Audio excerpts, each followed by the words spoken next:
ஒரு பக்தர் பகவான் கிட்ட கேட்டார், பகவானே இந்த பூர்வ கர்மாக்கள் ஆகாமி சஞ்சீதம் எல்லாம் எப்படி இல்லாம ஆகும், எப்படி நிம்மதி வரும்னு கேட்டார். டிபி ராமச்சந்திரங்கிற பக்தர் மலையில பகவான் இப்படி நடந்து போற போது கேட்கிறார், பகவானே இந்த கடந்து போனதெல்லாம் இல்லாம ஆகுமா? பாஸ்ட்ல எத்தனையோ ஞாபகங்கள் வருது, இப்ப ஏதோ பண்ணிருக்கோம், தப்பு காரியங்கள்லாம் பண்ணிருக்கோம், எல்லாம் பண்ணிருக்கோம், பலவித எண்ணங்கள் வருது, உள்ள கவலை வருது, வேதனை வருது.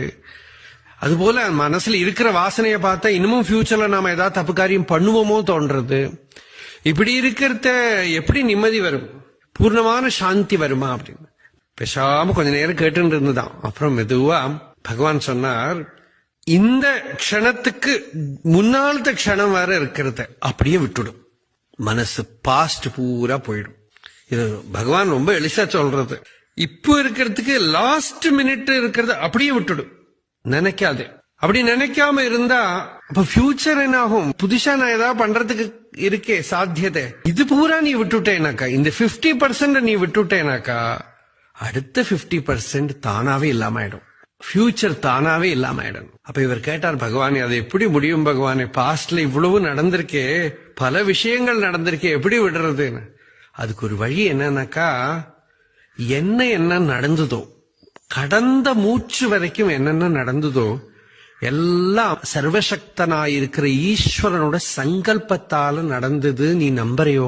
அப்படி நம்பினாயானால் எதையும் நல்லது கெட்டது குற்றம் எதுவும் சொல்ல மாட்டேன்.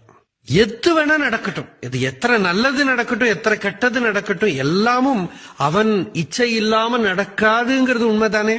ஆமா. அப்ப பின்ன நீ எதுக்கு திங்க் பண்ணணும்?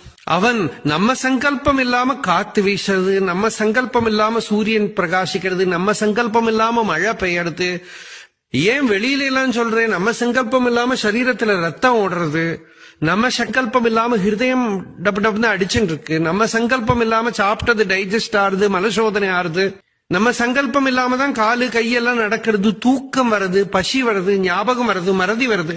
இவ்வளவும் நம்ம சங்கல்பம் இல்லாம நடக்கிறத, லைஃப்ல நடந்த மற்ற விஷயங்கள் மட்டும் நம்ம சங்கல்பத்துல நடந்ததுன்னு வெறும் அவித்யை தானே, வெறும் அஜ்ஞானம் தானே.